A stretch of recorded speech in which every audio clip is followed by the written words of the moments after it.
nama saya Sriwenciulani Nenggolan dengan NIM 21111012121120029 dari kelompok 2C Penginderaan Jauh Teknik Geodesi tahun 2021. Perkenalkan, nama saya Muhammad Rizky Nugraha dengan NIM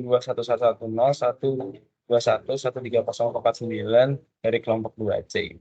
Perkenalkan, nama saya Narendra Skaping Wadito dengan NIM 21101214040 Penginderaan Jauh 2 dari Teknik Geodesi 2021. Warahmatullahi wabarakatuh. Halo semuanya, perkenalkan nama aku Tris Junida Higindra Miranda dengan NIM 2111012114017 dari kelompok 2C Penginderaan Jauh Teknik Geodesi Angkatan 2021. Ada Sarina Ramawati dengan NIM 2110121140146 dari kelompok 2C Penginderaan Jauh Teknik Geodesi 2021. Jelaskan tahapan awal sebelum kita memulai untuk mengklasifikasikan citra berdasarkan wilayah kita. Untuk yang pertama, kita akan membuat ROI sesuai dengan wilayah yang kita pilih. Di sini kelompok 2C memilih Kabupaten Rembang sebagai wilayah yang akan diklasifikasikan. Caranya adalah kita menekan geometri ini, kemudian kita akan rectangle wilayah yang akan kita klasifikasikan. Sini ya teman-teman. Nah, kalau udah nanti geometri ini kita ganti namanya jadi tabel. Kalau udah kita masukkan dia wilayah kita, kemudian kita akan masukkan citranya untuk jadi base untuk mengklasifikasikan. Nah, di sini kita search aja Landsat 8. Nah, di sini udah muncul pencariannya, tinggal kita pilih yang mana akan kita gunakan. Di sini kami kelompok 2C menggunakan USGS Landsat 8 level 2, collection 2 tier 1. Nah, kenapa kami memilih untuk menggunakan yang level 2? Karena citra USGS Landsat 8 level 2 ini udah dikoreksi secara atmosferik maupun radiometrik. Nah, di sini kita tinggal import. Nah, kalau udah ke import, ganti aja image correlation jadi nama yang sesuai dengan kita inginkan. Di sini saya akan menggantinya menjadi L8. Oke, kalau udah, sekarang kita akan memvisualisasikan citra tersebut ke dalam true color atau warna yang sebenarnya dengan menggunakan band red, green, dan juga blue. Nah, ini dia codingan untuk memasukkan visualisasi ke dalam true color, yaitu menggunakan band 4, band 3, dan juga band 2. Di sini juga dapat dilihat bahwasanya kita menentukan nilai min dan juga max dalam citra tersebut agar kita bisa mengatur kontrasnya atau kontrasnya biar nggak terlalu gelap gitu. Kalau udah kita visualisasiin, selanjutnya kita akan memfilter citra berdasarkan wilayah yang udah kita pilih tadi. Tadi kan kita memilih wilayahnya itu table ya teman-teman. Kemudian langsung aja, ini dia untuk codingannya. Kalau udah, tadi kan ini berdasarkan wilayah yang kita filter. Nah, sekarang kita filter citranya berdasarkan waktu yang kita pilih. Oke, sekarang kita akan memfilter citra Landsat 8-nya berdasarkan waktu yang kita tentukan. Nah, bisa dilihat, di sini kami dari kelompok 2C memilih untuk sebenarnya citra dari tanggal 22 Mei 2015 ya teman-teman. Namun, karena untuk pemilihan citra yang bagus, kami membuat range waktunya sebelum tanggal 22 Mei 2015 itu adalah 16 hari sebelum dan sesudah. Nah, sini bisa dilihat kita memakai script called coverland, di mana kita itu akan mengurutkan citra berdasarkan presentasi penutupan awan di atas daratan dengan mengambil median. Di sini bisa dilihat median ya teman-teman, sebagai citra yang akan kita gunakan untuk komposit. Nah, di sini juga kami menggunakan median karena ingin mengambil citra tengah tahun dari rentang waktu yang udah dipilih, seperti itu. Nah, kalau udah, langsung aja kita untuk memaks citra yang udah kita pilih tadi. Nah, ini bisa dilihat ya. Dan juga kemudian kita akan menambahkan layer dari citra yang udah kita pilih tadi, yaitu udah kita filter tadi berdasarkan waktunya, dengan menggunakan minimal dan maksimal juga ya teman-teman. Lalu pula kita menggunakan band 4, band 3, dan juga band 2. Oke, jadi langkah selanjutnya adalah kita mengupload masking citra Landsat 8 yang udah tadi kita filter berdasarkan waktu ataupun berdasarkan wilayah. Nah, untuk codingannya dapat dilihat sebagai berikut. Nah, di sini kita mengupload masking menggunakan QA pixel, yang mana QA pixel ini adalah karena kita mempunyai informasi data awan untuk menjalankan logaritmanya. Nah, selain itu, kita juga memakai cloud shadow bitmax ya teman-teman. Ini bisa dilihat yaitu di antara 1 sampai 3 gitu ya teman-teman. Yang mana ini adalah representasi bitmax dari bit ketiga dalam quality band assessment atau QA pixel citra Landsat 8. Nah, biasanya codingnya cloud shadow bitmax ini digunakan untuk mengidentifikasi bayangan awan. Nah, kalau udah, kita juga pakai dia cloud show shadow max, yang mana ini bisa dilihat ya teman-teman. Ini adalah representasi bitmax dari bit kelima dalam band QA pixel dalam citra Landsat 8. Nah, kalau udah, kita membuat sortir citra dari tanggal yang udah kita pilih yang udah kita pilih di awal dengan cara memasukkan float cover length, yaitu presentasi tutupan awan di permukaan dengan nilai rata-rata. Nah, bisa dilihat ya teman-teman ini. Nah, kemudian setelah kita mengcloud masking citra yang udah kita pilih tadi, kita akan melakukan clip dengan menggunakan algoritma sebagai berikut. Nah, kalau udah di cloud masking, sekarang kita akan men-scaling vektor citra dari yang akan kita klasifikasikan.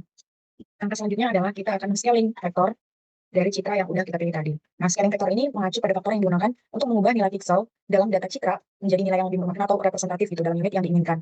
Nah, di sini scaling vektor sangat diperlukan untuk memetakan nilai-nilai dalam citra ke dalam unit yang relevan. Nah, di sini scaling vektor terdapat dua macam, yaitu ada optik dan juga ada thermal. Bisa dilihat di sini Nah, nilai yang ada pada optical band dan thermal band ini bisa kita lihat itu didapatkan dari nilai citra itu sendiri, yang mana itu bisa kita cek pada sebelah kanan ini teman-teman. Nah, multiply ada berapa gitu. Nah, kalau udah, tinggal kita menyusun komposit citranya, yang mana komposit citranya itu yang udah kita scaling ya teman-teman. Kemudian kita akan melakukan konversi ke tipe data floating point. Nah, kalau udah kita lakukan scaling, selanjutnya kita akan mendefinisikan citra kita ini ke dalam TrueColor. Nah, bisa dilihat. Kemudian, setelah kita buat ke TrueColor, kita lakukan pendefinisian band. Di mana kita mendefinisikan variabel untuk setiap band citra. Seperti misalkan kan, kalau band 6 itu adalah SWIR, band 5 itu NIR, band 4 itu red, dan band 3 itu adalah green. Nah, setelah tahapan ini selesai, kita bisa langsung memasukkan algoritma untuk mengklasifikasikan citra dan wilayah yang sudah kita tentukan. Jadi, kita akan lanjut ke langkah selanjutnya. Di sini saya akan menjelaskan tentang pengklasifikasian NDVI dalam Google Earth Engine. Mau NDVI itu near min atau near plus head, yang merupakan rumus untuk NDVI. Dan rumus koordinat yang kedua digunakan untuk membatasi data NDVI ke wilayah yang terdekat tabel. Lalu kita akan masukkan rumus yang digunakan untuk mengklasifikasikan dalam 5 kategori dengan menggunakan metode where pembagian 5 kategori tersebut berdasarkan ND dan juga jurnal yang sebagai referensi. Pembagiannya adalah sebagai berikut untuk koordinatnya. Kita akan masukkan rumus tabel seperti di kelas sebelumnya. Hasil klasifikasi NDVI kemudian dipotong, diklik sesuai dengan wilayah yang tabel. Rumusnya koordinat seperti ini. Kelas yang dikategorikan, lalu palet warna tertentu untuk menunjukkan warna setiap kelas. Untuk palet warna sesuai dengan palet warna yang ada di ND.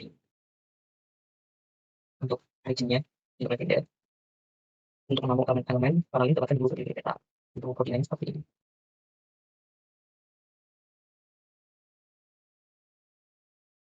Setelah itu kita masukkan script yang digunakan untuk memberi judul pada legenda. Pengaturan untuk tampil pada panel.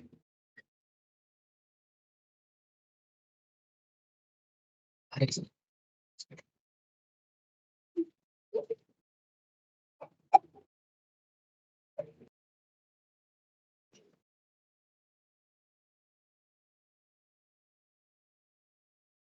Setelah membuat tabel untuk panel, kita lanjutkan dengan membuat fungsi make_raw digunakan untuk setiap baris dalam legenda dengan warna dan tabel yang sesuai dan dengan baris-baris tersebut ditambahkan ke dalam panel legenda. Untuk scriptnya bisa seperti ini.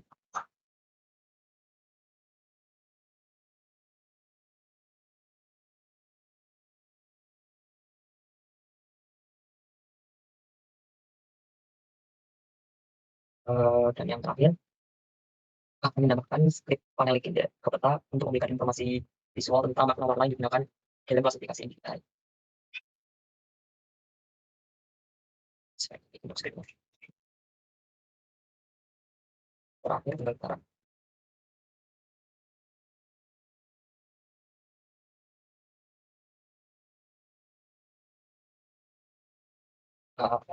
Untuk klasifikasi NDVI selesai. Sekian penjelasan dari saya. Selanjutnya akan berusaha teman saya. Di sini saya akan menjelaskan atau melanjutkan pengolahan kualifikasi NDVI, di mana yang pertama kita masukkan rumus NDVI, yaitu SWIR dikurang NIR dibagi SWIR plus NIR. Lalu kita melakukan klik pada NDVI agar wilayah yang kita akan kualifikasikan terpotong.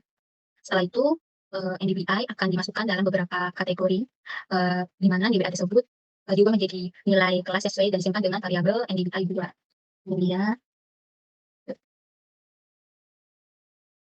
NDVI 2 dan menggunakan coding where. Setelah itu kita melakukan klik kembali sesuai dengan wilayah yang ditentukan. Habis itu kita melakukan atau membuat layer untuk menghasilkan kalkulasi NDVI ditambah ke peta dengan palet warna yang sudah ditentukan untuk menunjukkan setiap kelasnya. Lalu kita masuk ke dalam definisi NDVI legend. Kita masukkan koordinat tersebut untuk menghasilkan elemen-elemen dari legenda NDVI. Legenda NDVI tersebut akan ditempatkan di bagian kiri peta. Lalu kita masukkan koordinat NDVI legenda title, di mana label tersebut dengan judul NDVI legend ditambah ke dalam legenda NDVI. Lalu setelah memasukkan legenda NDVI,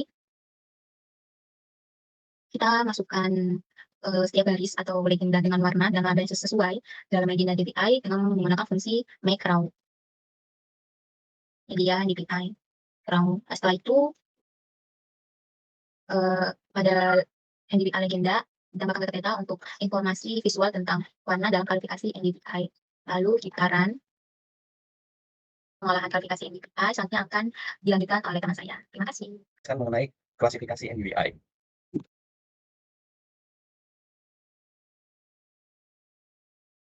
Berikut merupakan codingan untuk klasifikasi NDVI. Nah, untuk penjelasan dari codingan tersebut, untuk codingan paling atas sendiri, var NDVI green subtract divide green at near tersebut menjelaskan merupakan rumus yang digunakan untuk melakukan NDVI, yaitu green in near per green plus near, dengan mengurangkan band hijau green dari band inframerah dekat near dan kemudian bagi jumlahnya dengan jumlah kedua band tersebut. Nah, kemudian untuk codingan kedua di 122 sendiri menjelaskan mengenai batasan dari NDVI ke wilayah yang ditemukan dalam tabel. Dalam hal ini menggunakan metode flip, digunakan untuk melakukan pemotongan data raster sesuai dengan batas yang diberikan oleh objek geometri tabel. Kemudian untuk codingan selanjutnya di nomor 173 itu menjelaskan mengenai klasifikasi yang berbeda dengan NDVI dan NDVI. Pembagian NDVI diklasifikasikan dalam 3 kategori dengan menggunakan metode WHERE, di mana tentang nilai min 1 sampai 0, 0 sampai 0,33, 0,33 sampai 1, kemudian nilai NDVI yang berbeda akan diubah menjadi nilai kelas yang sesuai dengan hasil disimpan dalam variabel NDVI. Nah, kemudian coding di nomor 178 sendiri menjelaskan mengenai langkah sebelumnya hasil klasifikasi NDVI, kemudian dipotong, diklip sesuai dengan nilai yang ditentukan dalam tabel. Kemudian untuk codingan nomor 179 sendiri menjelaskan layar hasil klasifikasi NDVI ditambahkan ke peta dengan 5 kategori palet warna sesuai dengan pembagian NDVI.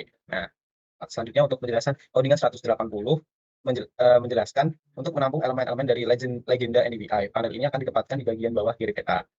Kemudian menjelaskan mengenai codingan 188. Untuk codingan 188 sendiri menjelaskan mengenai membuat sebuah label dengan judul NDVI Legend ditambahkan ke dalam panel legenda NDVI.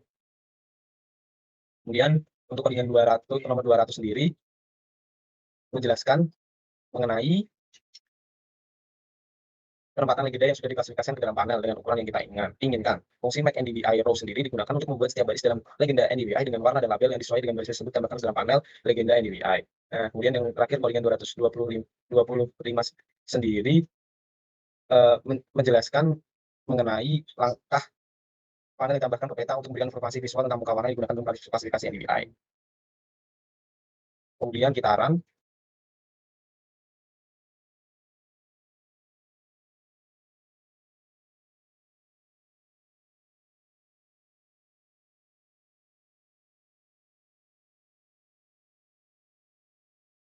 Nah, berikut merupakan hasil dari klasifikasi NDVI sendiri, di mana di daerah Rembang sendiri daratannya memiliki pelayanan yang rendah, dibuktikan dengan adanya warna sky blue dalam klasifikasi tersebut. Jadi daerah Rembang sendiri memiliki daerah pelayanan rendah, karena daerah Rembang sendiri bukan daerah pesisir. Mungkin sekian penjelasan NDVI dari saya. Untuk selanjutnya penjelasannya akan dijelaskan teman saya. Terima kasih.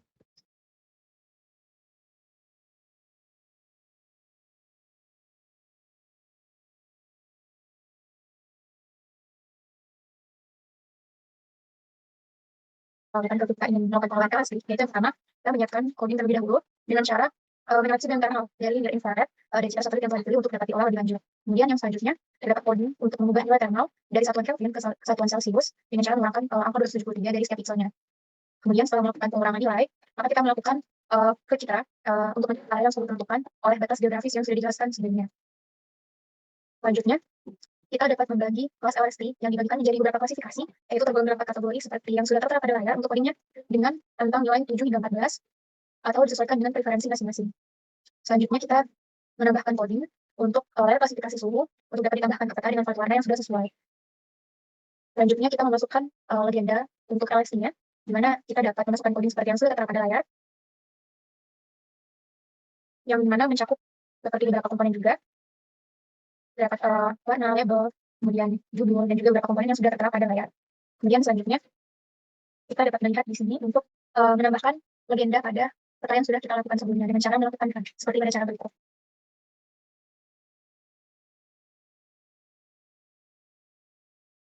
Nah, berikut hasil dari LSD yang sudah dilakukan dengan cara melakukan cara yang sudah dijelaskan sebelumnya. Nah, itu dia tadi cara mengolah LSD di Earth Engine. Baik, langkah selanjutnya adalah melakukan perhitungan untuk luas pada tiap-tiap komponen, di mana dalam skrip yang sudah terlihat pada layar yaitu ada skrip air, bangunan, dan juga vegetasi. Di mana di sini nantinya kita akan menghitung luas vegetasi dengan cara menggunakan skrip yang sudah tertera pada layar. Kemudian kita menghitung tiap luasan komponen yang sudah ada dengan skrip yang sudah tertera pada layar, yaitu seperti yang sudah terlihat, yaitu untuk luas vegetasi, luas air, kemudian ada juga luas bangunan. Kemudian kita klikkan untuk mengetahui hasilnya.